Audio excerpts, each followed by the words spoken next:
No one can forgive a sin that he believes is real. That is a one line from today's reading. We're reading A Course in Miracles. We're on chapter 27, which is called The Healing of the Dream. And this section today is section 2, The Fear of Healing. And this section actually was called Proof of Innocence originally. That was in Helen's handwritten notebook. I definitely think that The Fear of Healing is a better title, as we'll see. So here we go. We're going to read this section, The Fear of Healing. Is healing frightening? To many, yes. For accusation is a bar to love, and damaged bodies are accusers. They stand firmly in the way of trust and peace, proclaiming that the frail can have no trust and that the damaged have no grounds for peace. Who has been injured by his brother and could love and trust him still? He has attacked and will attack again. Protect him not, because your damaged body shows that you must be protected from him. To forgive may be an act of charity, but not his due. He may be pitied for his guilt, but not exonerated. And if you forgive him his transgressions, you but add to all the guilt that he has really earned. The unhealed cannot pardon, for they are the witnesses that pardon is unfair. They would retain the consequences of the guilt they overlook. Yet no one can forgive a sin that he believes is real. And what has consequences must be real because what it has done is there to see. Forgiveness is not pity, which but seeks to pardon what it thinks to be the truth. Good cannot be returned for evil, for forgiveness does not first establish sin and then forgive it. Who can say and mean, quote, my brother, you have injured me, and yet because I am the better of the two, I pardon you my hurt, unquote. His pardon and your hurt cannot exist together. One denies the other and must make it false. To witness sin and yet forgive it is a paradox that reason cannot see. For it maintains that what has been done to you deserves no pardon. And by giving it, you grant your brother mercy, but retain the proof he is not really innocent. The sick remain accusers. They cannot forgive their brothers and themselves as well. For no one in whom true forgiveness rests can suffer. He holds not the proof of sin before his brother's eyes. And thus he must have overlooked it and removed it from his own. Forgiveness cannot be for one and not the other. Who forgives is healed, and in his healing lies the proof that he has truly pardoned and retains no trace of condemnation that he would still hold against himself or any living thing. Forgiveness is not real unless it brings a healing to your brother and yourself. You must attest his sins have no effect on you to demonstrate they are not real. How else could he be guiltless? And how could his innocence be justified unless his sins have no effect to warrant guilt? Sins are beyond forgiveness just because they would entail effects that cannot be undone and overlooked entirely. In their undoing lies the proof that they are merely errors. Let yourself be healed that you may be forgiving, offering salvation to your brother and yourself. A broken body shows the mind has not been healed. A miracle of healing proves that separation is without effect. What you would prove to him, you will believe. The power of witness comes from your belief, and everything you say or do or think but testifies to what you teach to him. Your body can be means to teach that it has never suffered pain because of him, and in its healing can it offer him mute testimony of his innocence. It is this testimony that can speak with power greater than 1,000 tongues, for here is his forgiveness proved to him. A miracle can offer nothing less to him than it is given unto you. So does your healing show your mind is healed and has forgiven what he did not do. And so is he convinced his innocence was never lost and healed along with you. Thus does the miracle undo all things the world attests can never be undone, and hopelessness and death must disappear before the ancient clarion call of life. This call has power far beyond the weak and miserable cry of death and guilt. The ancient calling of his Father to his Son, and of the Son unto his own, will yet be the last trumpet that the world will ever hear. brother, there is no death. And this you learn when you but wish to show your brother that you had no hurt of him. He thinks your blood is on his hands, and so he stands condemned. Yet it is given you to show him by your healing that his guilt is but the fabric of a senseless dream. How just are miracles, for they bestow an equal gift of full deliverance from his guilt upon your brother and yourself. Your healing saves him pain as well as you, and you are healed because you wished him well. This is the law the miracle obeys, that healing sees no specialness at all. It does not come from pity but from love. And love would prove all suffering is but a vain imagining, a foolish wish with no effects. Your health is the result of your desire to see your brother with no blood upon his hands, nor guilt upon his heart made heavy with the proof of sin. And what you wish is given you to see. The, quote, cost, unquote, of your serenity is his. This is the, quote, price, unquote, the Holy Spirit and the world interpret differently. The world perceives it as a statement of the, quote, fact, unquote, that your salvation sacrifices his. The Holy Spirit knows your healing is the witness unto his and cannot be apart from his at all. As long as he consents to suffer, you will be unhealed. Yet you can show him that his suffering is purposeless and wholly without cause. Show him your healing, and he will consent no more to suffer. For his innocence has been established in your sight and his. And laughter will replace your sighs, because God's Son remembered that he is God's Son. Who then fears healing? Only those to whom their brother's sacrifice and pain are seen to represent their own serenity. Their helplessness and weakness represent the grounds on which they justify his pain. The constant sting of guilt he suffers serves to prove that he is slave, but they are free. The constant pain they suffer demonstrates that they are free because they hold him bound. And sickness is desired to prevent a shift of balance in the sacrifice. How could the Holy Spirit be deterred an instant, even less to reason? How could the Holy Spirit be deterred an instant, even less to reason with an argument for sickness such as this? And need your healing be delayed because you pause to listen to insanity? Correction is not your function. It belongs to one who knows of fairness, not of guilt. If you assume correction's role, you lose the function of forgiveness. No one can forgive until he learns correction is but to forgive and never to accuse. Alone you cannot see they are the same, and therefore is correction not of you. Identity and function are the same, and by your function do you know yourself. And thus, if you confuse your function with the function of another, you must be confused about yourself and who you are. What is the separation but a wish to take God's function from him and deny that it is his? Yet if it is not his, it is not yours, for you must lose what you would take away. In a split mind, identity must seem to be divided, nor can anyone perceive a function unified which has conflicting purposes and different ends.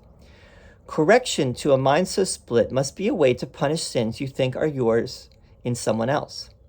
And thus does he become your victim, not your brother, different from you in that he is more guilty, thus in need of your correction as the one more innocent than he. This splits his function off from yours and gives you a different role.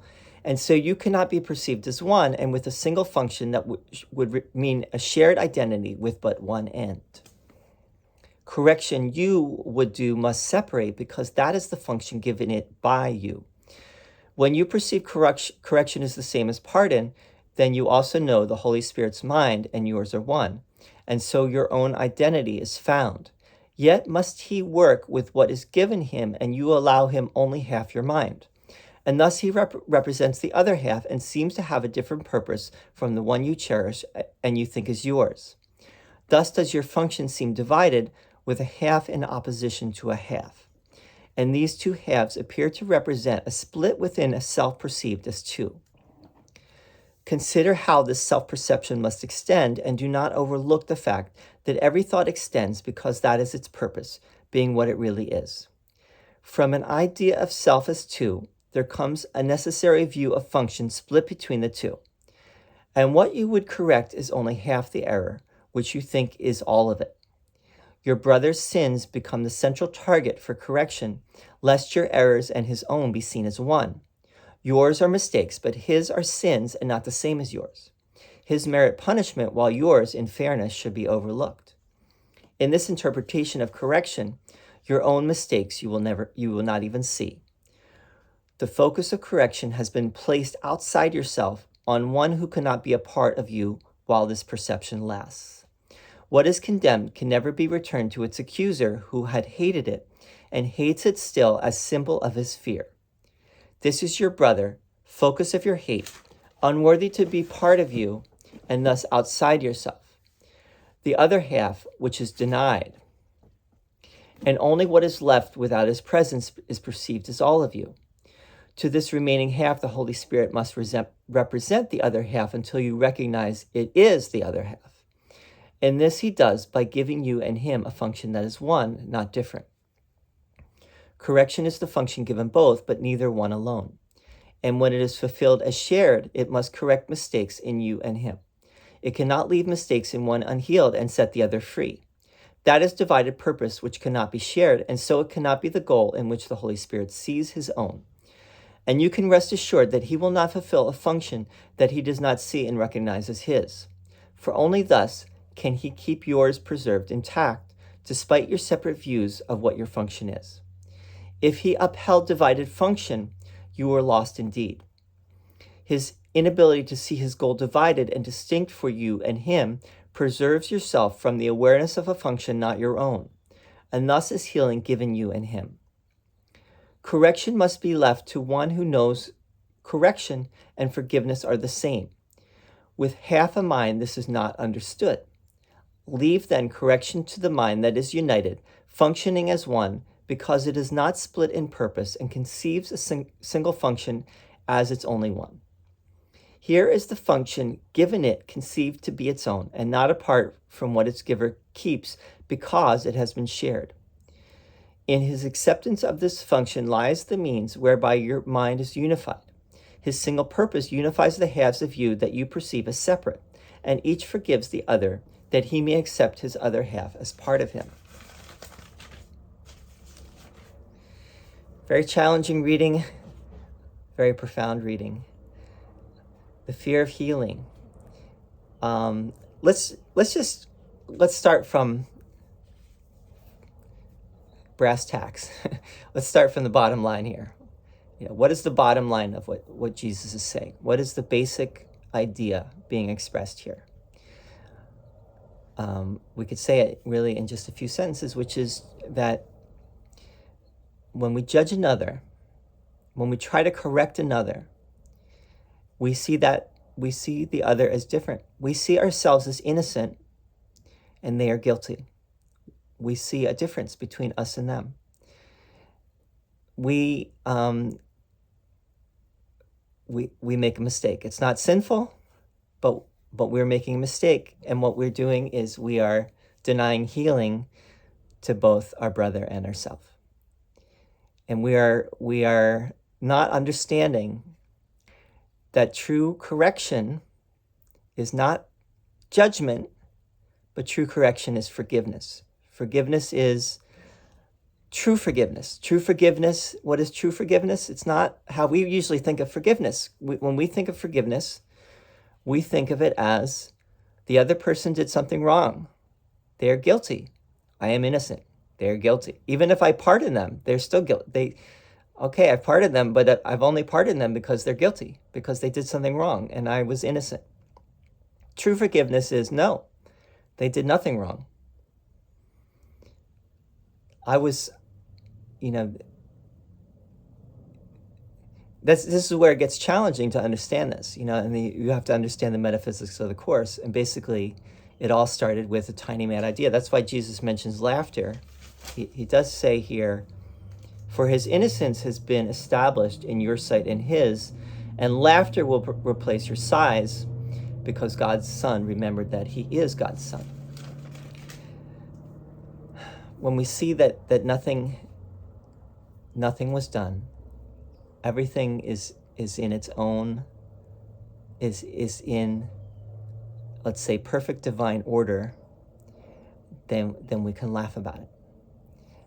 As long as we can't see that, it's a very serious thing, and we suffer. We all suffer as a result. Is healing frightening to many? Yes. It's frightening. It's frightening to all of us, I think, on some level. For accusation is a bar to love, and damaged bodies are accusers. As soon as we accuse another, we make a mistake. Again, that's not a sin, but we're making a mistake. We have no right to, or Jesus says our function is not accusation. Our function is correction, but not correction in the sense of judgment or accusation, meaning it's not our place to correct another, except forgiveness, true forgiveness. That is true correction. Correction equals forgiveness. The unhealed cannot pardon, for they are the witnesses that pardon is unfair. Right? How many times have we seen, I've witnessed this with my parents, who what I was seeing was that they pushed the blame onto each other, in their whole separation and eventual divorce, which was a very long, drawn-out process, and it was a very, in many ways,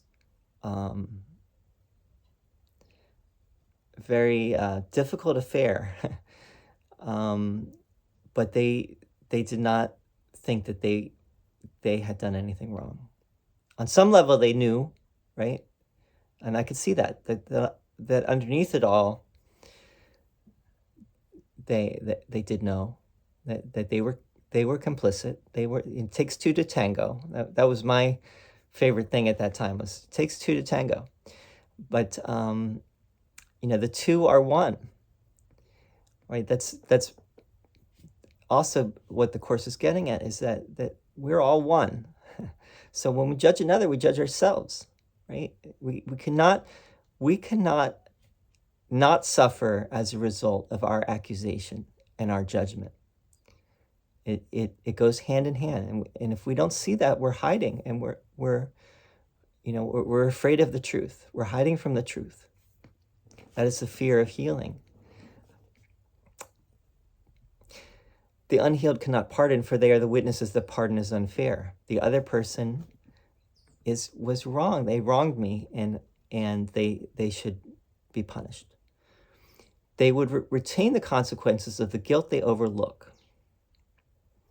So the other person is guilty. I'm going to pardon them. I'm going to overlook it, but they're guilty, and they should suffer. Yet no one can forgive a sin that he believes is real. And what has consequences must be real, because what it has done is there to see. Forgiveness is not pity, which but seeks to pardon what it thinks to be the truth. Good cannot be returned for evil. For forgiveness does not first establish sin and then forgive it. Right? True forgiveness does not see sin. Right? It sees that, okay, this person made a mistake, and that can be corrected, and I can't judge them. I've made my own mistakes. I've done plenty of my own mistakes. Right? Do I want to be judged for my mistakes? No. Why am I going to judge them? We are one. If they've made a mistake, that can be corrected.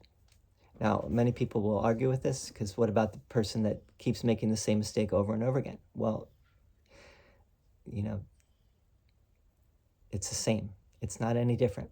There's no order of difficulty in miracles. There's no hierarchy of illusions. His pardon and your hurt cannot exist together. One denies the other and must make it false. Forgiveness is not real unless it brings a healing to your brother and yourself. Okay, so this is how you know if forgiveness has truly taken place, is that both of you are laughing and not sighing, right? You must attest his sins have no effect on you to demonstrate they are not real. How else could he be guiltless? And how could his innocence be justified unless his sins have no effect to warrant guilt? Sins are beyond forgiveness just because they would entail effects that cannot be undone and overlooked entirely. So the whole idea of sin is something that cannot be corrected, right? If someone did a sin, acted sinfully against someone else, they deserve punishment. They are guilty. Even if you pardon them, they're still guilty. A broken body shows the mind has not been healed. A miracle of healing proves that separation is without effect. What you would prove to him, you will believe. The power of witness comes from your belief. There's a lot here. This is a very long section. This is a challenging section, like I said. But I think the bottom line of all of this is what I said at first. The Holy Spirit is that part of our self that remembers that no judgment, that sin is not real, and no judgment is ever warranted. No judgment. Correction for the Holy Spirit is complete forgiveness, non-judgment. And now as long as we're here in this body, we find it very difficult to do that. But we must remember, we kind of take it on trust that this is the truth. And as we practice the Course, we see, we receive testimony to the truth of what this is saying. And the only way to receive that testimony is to practice it and to see for yourself. Anyway, I know this is not maybe the easiest or the most hard to accept, I would say. But anyway, Beyond All Symbols is the next section.